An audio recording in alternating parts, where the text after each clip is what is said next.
Bonjour Cédric. Bonjour Philippe. Il y a quelque temps, tu es venu voir l'équipe de la communication à la Fédération pour proposer une émission qui s'appelle Héritage et on est dans la première émission Héritage. Alors ce nom, il vient pas de nulle part. Pourquoi le mot héritage tout d'abord?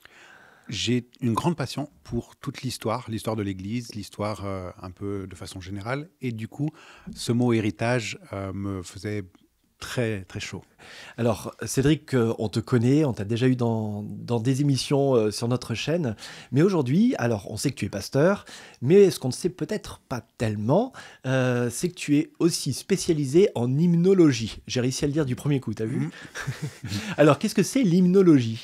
L'hymnologie, en fait, c'est l'étude des hymnes, de façon simple. Donc, on essaye de voir au travers les hymnes quels sont le contexte qui a généré ces hymnes, ou alors nous essayons de voir un peu plus profondément la théologie qui se retrouve dans ces hymnes. Donc l'hymnologie est un peu double, ça peut être une étude littéraire ou une étude historique. Alors toi, tu es étudiant, enfin tu as étudié, pardon, la théologie, tu as reçu ton doctorat en hymnologie aussi, si je ne me trompe pas. Voilà. Donc c'était quand même très appliqué à l'histoire en fait des chants, donc des hymnes plutôt dans l'Église quand même. Alors, je me suis spécialisé dans l'hymnologie essentielle des protestants dans la période des réveils. Donc, c'est une période vers le XVIIe, XVIIIe siècle. Et donc, de voir l'influence de toute cette période sur l'Église adventiste. Alors pourquoi l'hymnologie en fait aujourd'hui? Est-ce que ça fait pas un peu rétrograde, excuse-moi du terme, mais pourquoi parler d'hymnologie aujourd'hui finalement?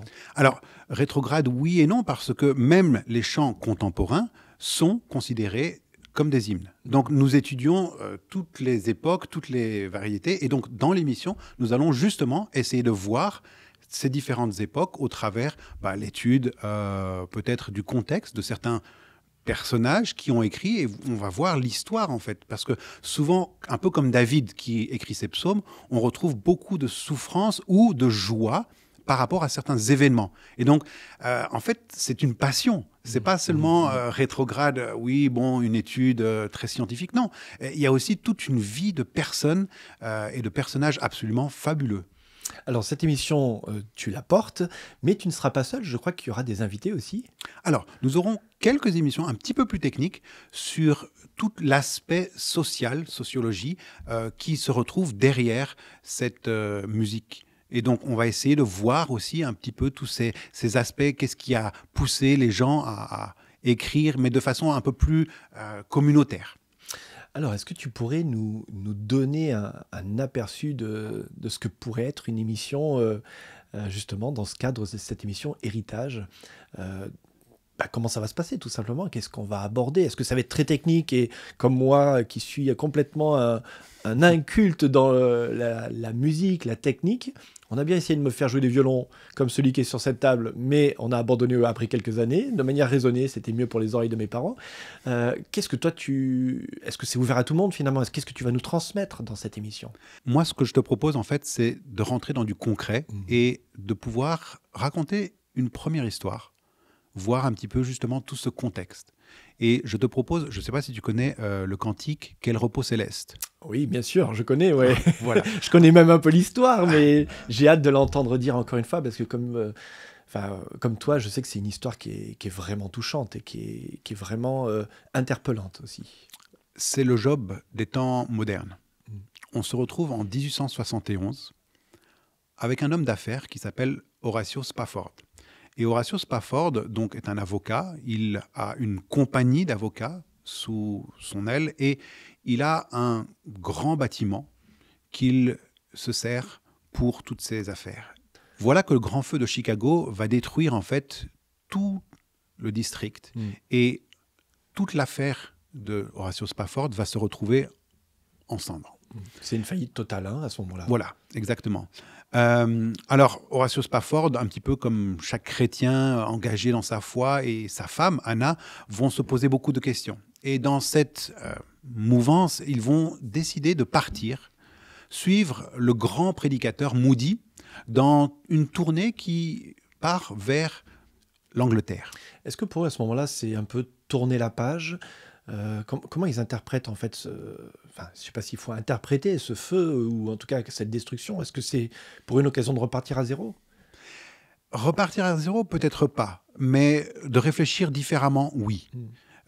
Il y a toujours la question existentielle, pourquoi Dieu a permis, etc. Et donc, dans le journal intime de ces personnes, on va retrouver beaucoup ce genre de questions. Mm. Mais en s'engageant, on veut aussi retrouver peut-être une connexion avec Dieu, se dire, bah voilà, on n'aurait peut-être pas dû trop s'impliquer dans une vie financière et plutôt se concentrer sur les choses un peu plus essentielles de la spiritualité. Ouais, donc est-ce qu'on pourrait dire que c'est une forme de réengagement même spirituel de lui et de sa famille finalement? Oui, tout à fait. Mais voilà, comme je le disais, on se retrouve en face d'un Job des temps modernes, Mm. et alors qu'ils vivent cette spiritualité, Horatio Spafford va laisser partir sa femme et ses 4 filles sur le ville du Havre avec d'autres missionnaires. Donc c'est un bateau, un paquebot qui faisait la liaison entre l'Amérique du Nord et l'Europe, hein, c'est ça? Voilà. Et lui-même va rester parce que, bon, il a encore quelques affaires à régler. Sauf que, voilà, dans la nuit du 8 novembre 1873, alors que le paquebot est au milieu de l'océan Atlantique, celui-ci rentre en collision. Et en quelques minutes, cela va être la panique. Et Anna va perdre tout d'abord 2 filles qui vont être emportées par une première vague alors que le bateau est en train de sombrer. Puis, dans l'épuisement, alors qu'elle est avec les 2 autres, les 2 autres vont mourir de froid. Mhm. Et donc, Anna Spafford va arriver à Paris où elle va envoyer un télégramme. Et ce télégramme, ce sont 3 mots qui sont absolument très touchants, très brisants. Mhm. Moi, seul, sauvé. Horatio Spafford va rapidement comprendre parce que les nouvelles sont arrivées par là. Et il va prendre le bateau pour lui-même rejoindre sa femme. Mhm. Et c'est dans cette traversée, en fait, que l'on va retrouver l'origine même du cantique « Quel repos céleste ». Alors qu'il est en train de traverser l'océan Atlantique, le capitaine du bateau, qui est au courant de l'histoire des Spafford, va venir près de Horatio et lui dire « Ben voilà, c'est ici que votre famille a sombré ». Et Horatio, dans peut-être un élan un petit peu réfléchi, ne voudra pas, nous dit l'histoire, regarder vers le bas. Mhm. Il va décider en fait de regarder vers le haut et dans sa lecture biblique va trouver des versets. Et j'aimerais proposer peut-être la lecture de ces versets Mhm. qui se trouvent dans Ésaïe au chapitre 66, les versets 12 et 13. Le verset 12 dit ceci. « En effet, voici ce que dit l'Éternel.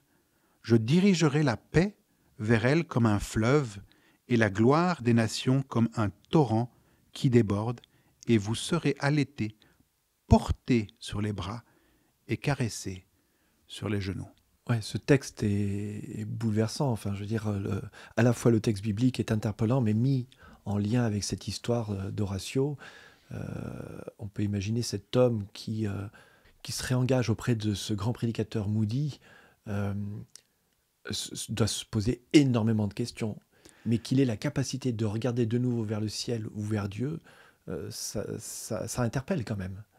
Alors, il enverra une lettre, la seule lettre que nous ayons à notre connaissance, qui va poser une question à son ami intime Mhm. qui dit « Pourquoi ?» Et bien sûr, c'est une fois de plus toujours la question de Job « Pourquoi ?» Mhm. Je reviens simplement sur ce verset, en fait, qui malheureusement n'a peut-être pas été totalement traduit en Mhm. français. Aujourd'hui, nous parlons du cantique « Quel repos céleste ». En fait, quand nous regardons la version anglaise, c'est « When peace like a river ». Mhm.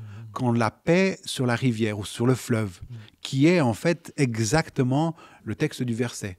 Et donc, il est très intéressant de voir que malgré cette question du pourquoi, qui reste une question permanente, Horatio va composer un des hymnes absolument les plus fabuleux, Mhm.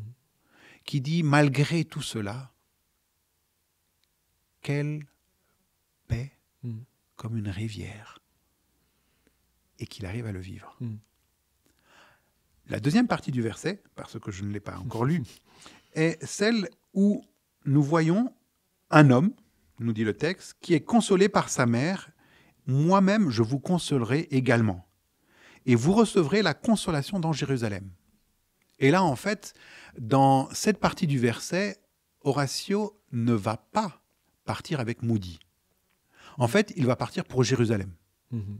Littéralement. Mhm. Donc, Mhm. lui et sa femme, en fait, vont créer une nouvelle mission auprès des orphelins.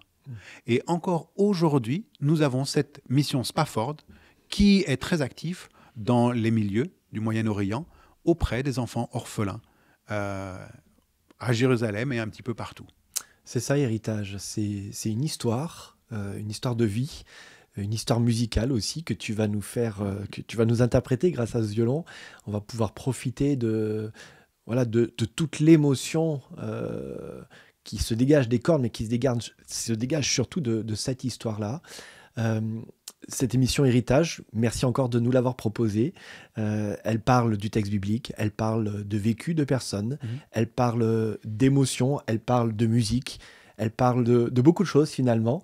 Et on se réjouit vraiment que de pouvoir entendre et partager ces émissions avec toi. J'aimerais peut-être préciser, parce que tout cantique est composé effectivement de mots, mais aussi de musique. Et en général, nous voyons que l'auteur des mots n'est pas le même que celui qui va composer la musique. Et donc, celui qui a composé la musique s'appelle Philip Bliss, qui lui était un des grands musiciens qui aidait Moody. Et Philip Bliss, en fait, va intituler la musique de ce cantique « Ville du Havre ». Au nom du bateau qui a sombré. Ouais. Et donc, c'est là où nous avons un cantique dont les paroles ont vraiment été composées spécifiquement pour ce chant. Bon, j'imagine que tous ceux qui, dans les églises, chantent encore ce chant, quel repos, ne le chanteront plus du tout de la même manière et que, bien évidemment, cette histoire fait vibrer les cœurs, les cordes vocales, mais aussi les cordes de ce violon. Alors, on est très heureux de pouvoir t'écouter maintenant de ce chant. Quel repos céleste.